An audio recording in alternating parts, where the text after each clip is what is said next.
Olá, galera do 8º ano, espero que todos estejam bem, né? Já estamos na nossa segunda semana de estudo e o tempo vai estar passando, nós temos que nos adequar a essa nossa nova situação.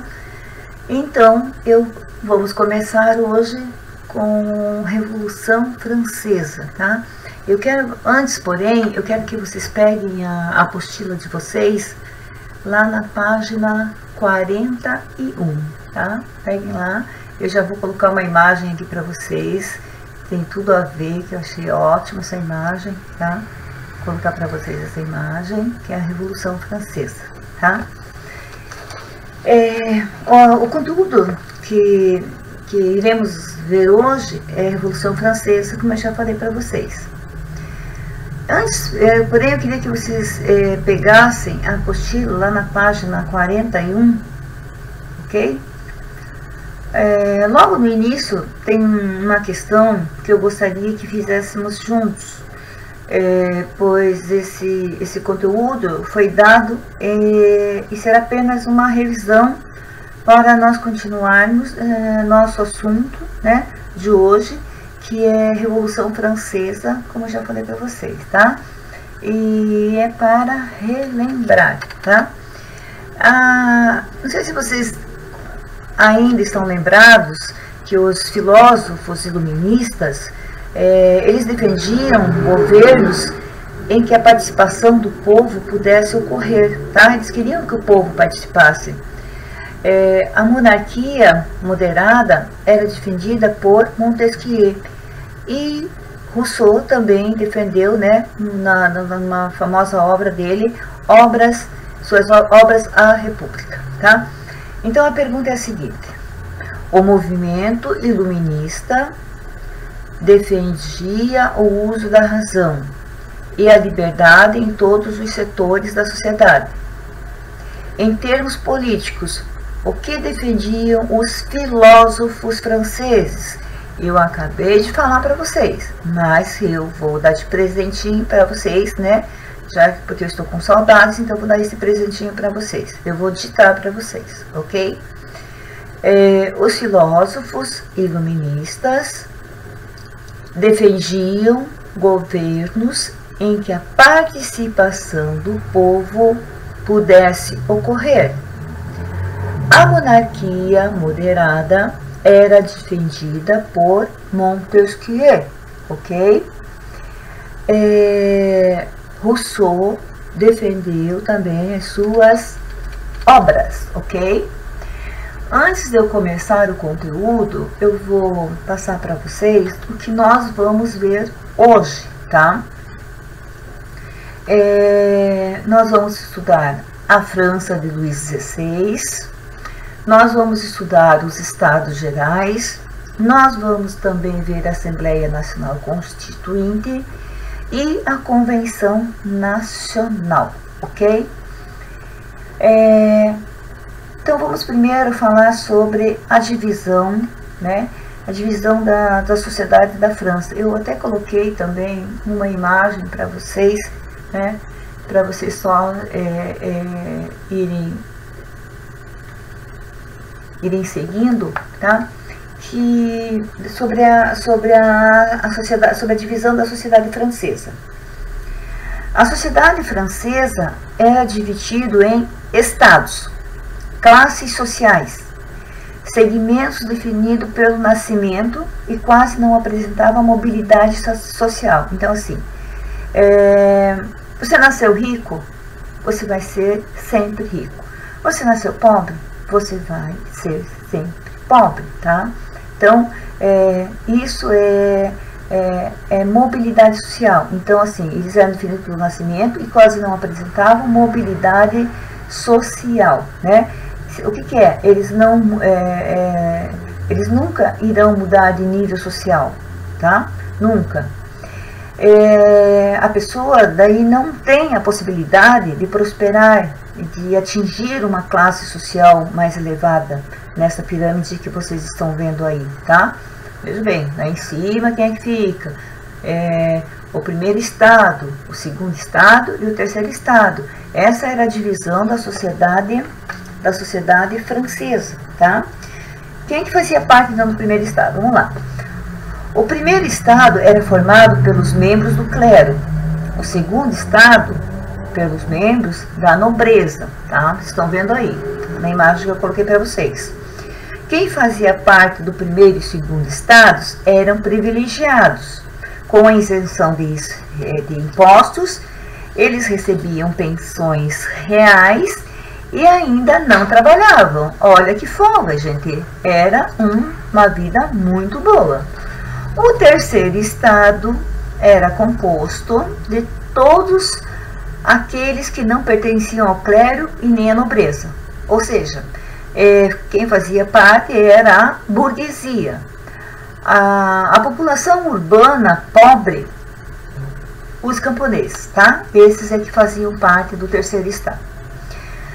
Os participantes do terceiro estado é que faziam todo o trabalho, tá? Todo o trabalho. Somente eles e que pagavam impostos.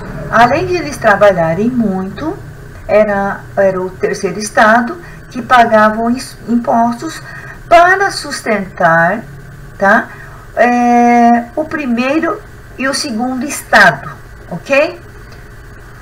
Vou passar uma outra imagem para vocês aqui, porque eu vou falar sobre a França de Luís XVI, tá? Só a título de curiosidade, quando a Revolução Francesa teve início, o rei que governava a França era Luís XVI, tá? Ele era casado com a austríaca Maria Antonieta. O povo dizia que ambos não se preocupavam com as dificuldades pelas quais passava a maioria do povo francês. Não estava nem aí se o povo estava passando necessidade, se o povo tinha que comer, não importava. Eles desperdiçavam as riquezas do reino para manter um modo de vida luxuosa, tá? Então tá, vamos lá. Como é que era a França de Luís XVI, então? O século XVIII marcou o fim do antigo regime na França, tá? Todo mundo lembra do antigo regime, né? Absolutismo, só para vocês lembrarem, ok? Isso aconteceu porque existia uma grave crise social e a propagação do iluminismo. Vocês estão lembrados, né? Porque nós falamos sobre iluminismo lá em conteúdos do bimestre passado, tá? Continuando então, a França já havia passado por várias crises sociais, nas quais a população mais pobre passavam por necessidades, a ponto de não possuírem nem alimentos, gente, tá? Você não tem emprego, aí você não tem alimento, você já não tem onde morar e ainda tem que pagar altos impostos. Vida muito difícil, vamos combinar, né? Vocês devem estar lembrados que no antigo regime, a centralização do poder político estava na figura do rei, tá? Na manutenção de uma sociedade de classes e no mercantilismo. No entanto, tudo isso impedia que as pessoas se declarassem contrárias ao governo e tomassem medidas com a intenção de modificá-lo. Por quê? Porque eles já estavam habituados a essa vida, né? A ter um governo que mandava e ponto final. Essa realidade, porém, começou a se alterar quando as ideias iluministas, vocês sabem quais são as ideias iluministas, não vou falar agora, porque já, como eu disse, são conteúdos passados, né? Lançaram críticas a essa forma de organização social, ok? Mais uma imagem para vocês, então, tá? Os estados gerais, com a crise econômica na França, no fim do século XVIII, o ministro das Finanças francês, Jacques Necker, aconselhou o rei Luís XVI a convocar a Assembleia dos Estados Gerais, tá? Ah, vocês vão me perguntar, o que é essa Assembleia dos Estados Gerais, prof? É fácil, vou explicar para vocês, tá? Era uma reunião que deveria acontecer anualmente com representantes de todos os estados, né? Estados aí que estou dizendo são grupos sociais, tá? Para discutir os assuntos relacionados à política e à economia. Porém, após o absolutismo ter sido instalado, os reis deixaram de convocar as assembleias. A população francesa, às vésperas da Revolução, somava, preste atenção nesses números, gente, somava cerca de 26 milhões e 400 mil habitantes, tá?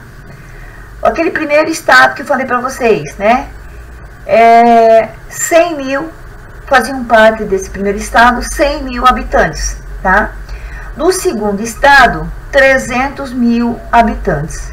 E o terceiro estado, cerca de 26 milhões de habitantes. Era muita gente, não é, pessoal? Voltando. Para a participação na Assembleia, foram escolhidos deputados representantes de 3 estados. O primeiro estado participaria de 247 membros. O segundo estado, com 188. O terceiro estado representava praticamente 95% da população francesa. Vou repetir, né? Para vocês prestarem atenção. 95% da população francesa e tinha 500 membros, entre advogados, médicos, comerciantes e burocratas, tá? Após a abertura da Assembleia por Luís XVI, teve início a primeira dificuldade, tá? O que eles queriam? O primeiro e o segundo estados comportavam membros do clero e da nobreza, tá? Queriam que a votação, após a discussão de cada um dos problemas a serem resolvidos, fossem realizado por estado. Assim, os 2 estados votariam juntos e decidiriam os destinos da França, ok? Claro que na votação por estados, o terceiro estado acabava sendo sempre perdendo, na verdade, né? Estaria sempre perdendo, pois seriam 2 votos contra 1. O representante, né? Porém, o representante do terceiro estado defendia a ideia de que a votação seria por cabeça, ou seja, eles queriam que cada deputado votasse individualmente. Aí sim, o terceiro estado poderia sair vitorioso, pois seriam 500 votos contra 435 no primeiro e segundo estado. Diante desse impasse causado pela escolha da forma de votação, o rei Luís XVI ordenou o encerramento da Assembleia. Ele não quis mais saber, não quis mais discutir esse problema, tá? Os representantes do terceiro estado romperam com o governo e formaram a Assembleia Nacional, tá? Para evitar qualquer reação contrária do rei e da nobreza, a burguesia ameaçou suspender o pagamento dos impostos se a Assembleia Nacional fosse dissolvida pelo rei, tá? Mesmo assim, o rei mandou o exército lá para dissolvê-la, tá? Indignados com a atitude do rei, as pessoas saíram às ruas para protestar. Acabaram invadindo a Bastilha, tá? Eu vou passar uma próxima imagem, né? Que vocês já vão saber o que é a Bastilha, tá? Uma próxima imagem, né? A famosa queda da Bastilha. A Bastilha, na verdade, era um edifício utilizado para aprisionar os inimigos políticos do rei, ok? A tomada dessa prisão foi consequência da tensão popular provocada pela crise econômica e política que a França enfrentava. Lógico, chegou um momento que o povo não sabia mais o que fazer, tá? Eles estavam na miséria, na verdade. Então, eles não tiveram outra alternativa senão usar da violência. A tomada da Bastilha foi organizada pela população de Paris no dia 14 de julho de 1789. Diante desse acontecimento, os integrantes do primeiro Estado, que não desejavam mudanças na sociedade francesa, foram obrigados a tomar medidas que atendessem a algumas reivindicações populares, tá? Aí eles não tiveram mais alternativas, ok? Outra imagem para outro assunto. Aí veio a Assembleia Nacional Constituinte, já está dizendo constituinte, de Constituição, ok? Com a crise na França, né? Como a crise na França se agravou, o povo descontente, a burguesia conseguiu apoio popular para transformar a Assembleia Nacional em uma Assembleia Nacional Constituinte, tá? Aí vocês vão me perguntar, mas o que é uma Assembleia Nacional Constituinte? Eu já falei, mas eu vou repetir, tá? Para vocês fixarem. Uma Assembleia Nacional Constituinte era um grupo de pessoas que se reuniam e que tinham o objetivo de elaborar uma Constituição para a França, ok? Era formada pela maioria de representantes do terceiro Estado. A Assembleia promoveu diversas reformas políticas e sociais na França. Uma delas foi o fim dos privilégios do primeiro e segundo estados, revogação de muitos dos impostos cobrados por eles, né? Outra coisa importante foi terminar com todos os direitos hereditários. Lembram disso, né? Hereditários, que vai passando de um para o outro, de pai para filho, melhor dizendo, tá? No ano de 1789, a Assembleia Nacional Constituinte Francesa votou a Declaração dos Direitos do Homem e do Cidadão. Esse documento sofreu influência das ideias iluministas, tá? Presta atenção. Servindo posteriormente de base para a Constituição Francesa, além de se inspirar para a Declaração dos Direitos Humanos criada pelas Nações Unidas em 1498. Ok, até aí? Beleza, então. Em 1790, a Assembleia aprovou a Constituição Civil do Clero, que declarava que os bens da Igreja seriam confiscados pelo Estado, tá? Reduzia o número de bispos e padres e determinava que os membros da Igreja passassem a ser funcionários do Estado. Em 1791, a Assembleia aprovou uma Constituição. Essa Constituição dividia o poder em executivo, legislativo e judiciário. Ainda determinava que o Estado não poderia interferir no comércio.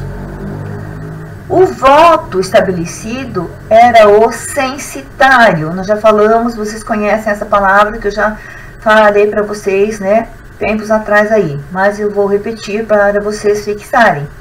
Censitário quer dizer que apenas os franceses que recebessem certa renda poderiam votar. Sendo assim, apenas os cidadãos ricos poderiam ser eleitos para a Assembleia Legislativa, que substituiu a Assembleia Nacional, ok? Aí, em junho de 1791, o rei e sua família tentaram fugir da França. Essa fuga, né, essa tentativa de fuga do rei e a família, né, fez com que o rei perdesse muito do respeito que a população francesa ainda tinha por eles, tá? Mais uma imagem para vocês, que é o nosso próximo assunto, tá? São os partidos revolucionários. Eu coloquei aqui, né, aqui na tela para vocês verem, né? Do lado esquerdo, né, estão os jacobinos, tá? No centro, o partido da planície ou pântano, e no lado direito os girondinos. Então nós vamos conhecer, né, quem é que fazia parte desses partidos, ok?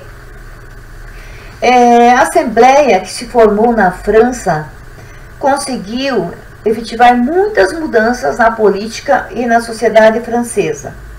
No entanto, após o início das turbulências políticas, né, tal Assembleia não era homogênea, pois havia interesses diversos em seu interior, essa divergência de opiniões se agravou.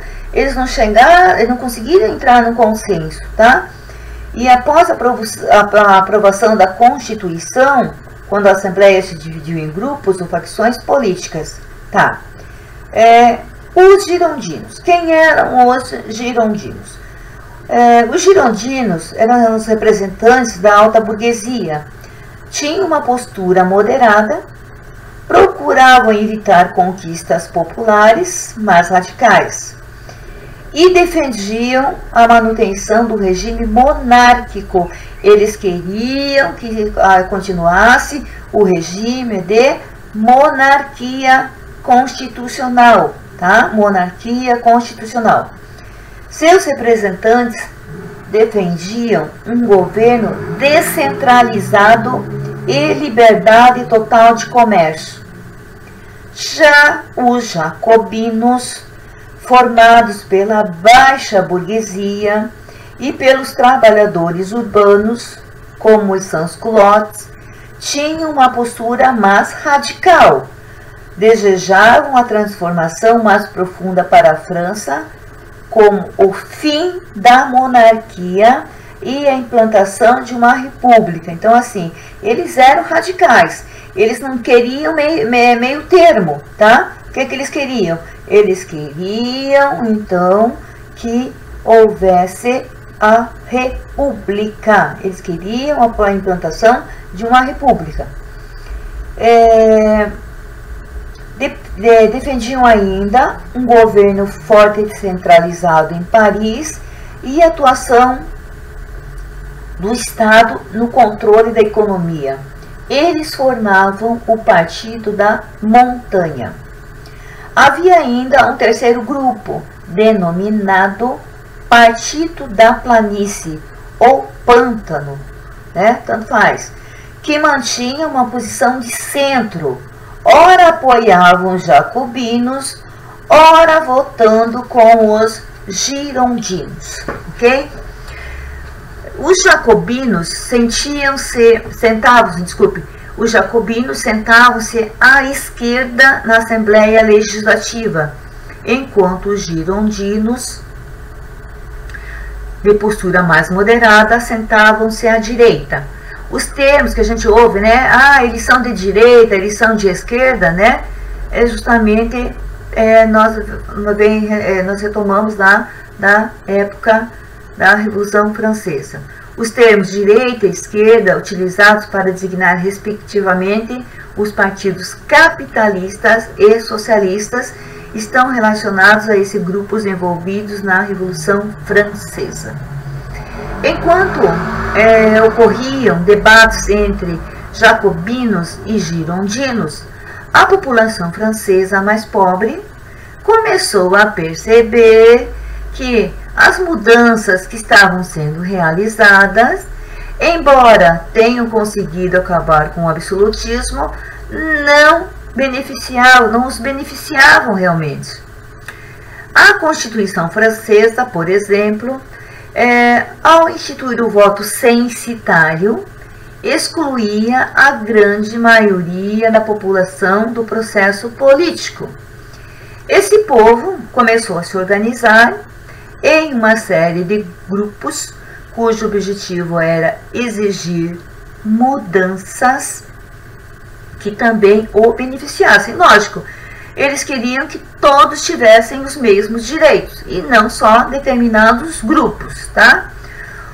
O mais famoso deles foi o grupo dos sans-culottes, formado principalmente por pequenos burgueses e camponeses.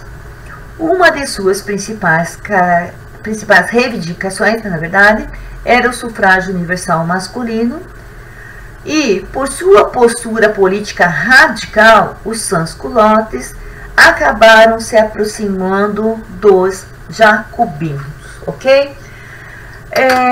Mais uma imagem para o nosso próximo assunto. A Convenção Nacional, né? Vamos falar um pouquinho daí de Robespierre, né?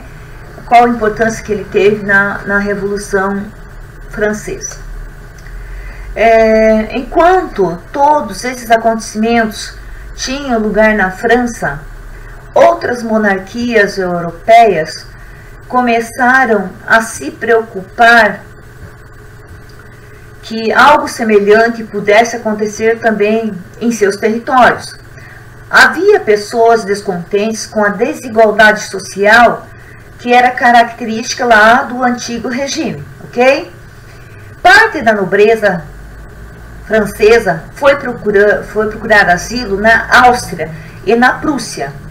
Os revolucionários franceses, que estavam agora no controle do exército e decretavam guerra aos estados que protegessem nobres expatriados, os austríacos responderam à declaração de guerra com uma ameaça. Se eles fizessem algo contra a família real francesa, o exército austríaco seria enviado para destruir Paris, tá? Ao invés de fazer com que os rebeldes recuassem essa ameaça, acabou lhes dando mais motivo para agir definitivamente contra a família real. Os membros dela foram presos e, enquanto não se decidia o que fariam com eles, a revolta foi avançada e aumentava cada vez mais, né, o povo em busca de melhorias para a sua vida. Os jacobinos, comandado por Robespierre, ocuparam a liderança e criaram a Convenção Nacional, que passou a governar a França, tá? Aí eu vou colocar uma imagem que vocês, tenho certeza que vocês já vão identificar, né? Que é a guilhotina. Quem fosse julgado como traidor, né, iria direto para a guilhotina, tá? Percebam ali, que não era nada fácil você estar presente a vamos dizer, a um momento desse, né, um espetáculo nada agradável, tá? Aí, nos anos de 1793, em 1794, os jacobinos criaram um comitê de salvação pública. Era um órgão responsável por combater os inimigos estrangeiros e todos os que se colocassem contra os líderes desse partido, mesmo que fossem os partidários do antigo regime. Os girondinos e até mesmo os jacobinos que participaram desse partido, tá? Foi durante esse período que os jacobinos implantaram o denominado período do terror, pois cerca de 30 mil pessoas foram executadas, a maioria delas na guilhotina, como eu falei para vocês, ok? O rei Luís XVI foi acusado de traição, foi julgado e executado em janeiro de 1793. Com a morte do rei, a Áustria invadiu a França. E a Convenção Nacional convocou todos os cidadãos para pegarem armas e defender o país. O Comitê de Salvação Pública ficou encarregado de organizar o exército. Nesse período, Robespierre, líder dos jacobinos, ficou responsável pelo poder executivo. Os jacobinos também resolveram acabar com a Assembleia Nacional e convocar eleições a fim de eleger novos deputados, que deveriam redigir uma nova Constituição para o país. Tá?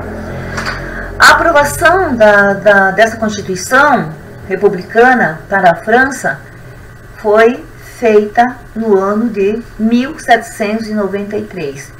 Ela foi considerada pelos revolucionários como o início de uma nova era. Por esse motivo, eles estabeleceram um novo calendário nacional. O ano de 1793 foi considerado o ano 1 da República e o ano 4 da Liberdade. Tá? Era o 4 da Revolução, que tiveram início lá em 1789.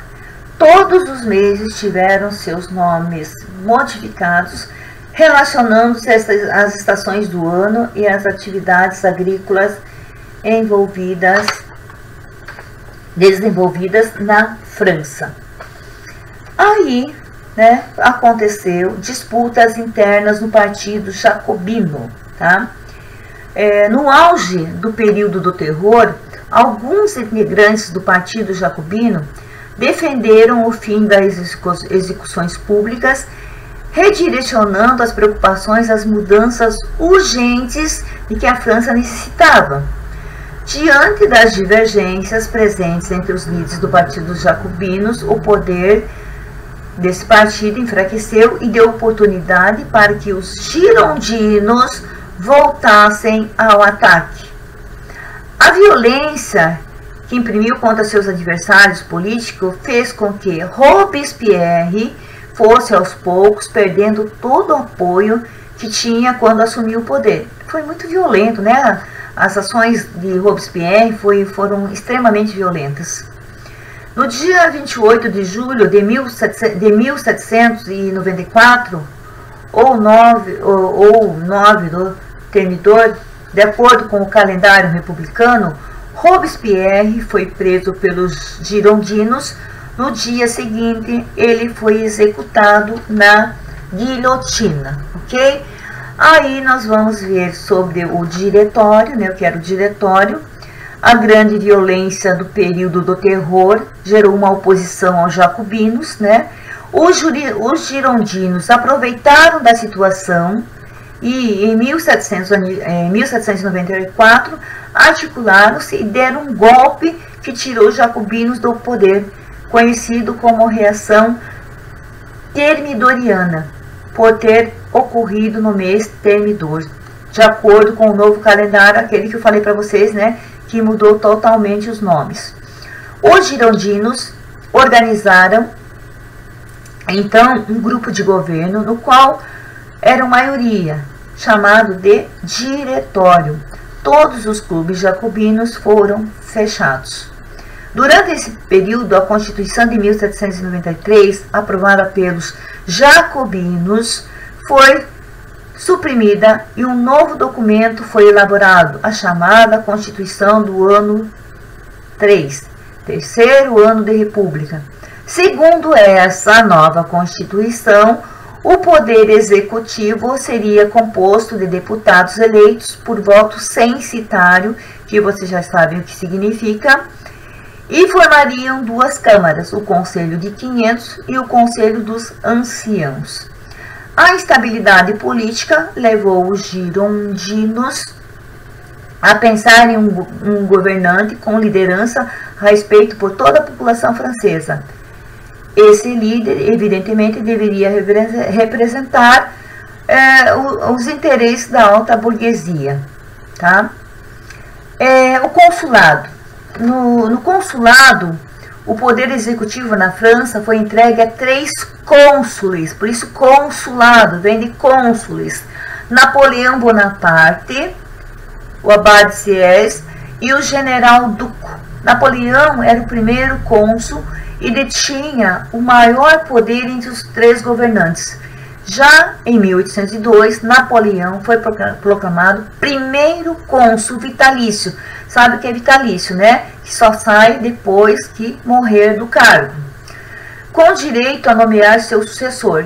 Na prática, isso significava a instalação na França, novamente, de um regime de governo baseado na hereditariedade, ou seja, era a volta velada da monarquia, quanto a qual foi promovida a Revolução Francesa, tá? Não adiantou nada. Bom, nós vamos ficando por aqui mais uma vez e eu vou passar para vocês exercícios da página 53 e 54 lá da apostila, né? Eu tenho certeza que vocês não vão ter dificuldades nenhuma, tá?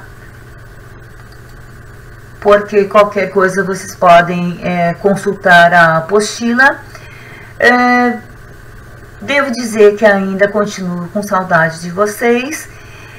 E agora vamos esperar para a semana que vem nós termos a nossa próxima aula. Fiquem com Deus.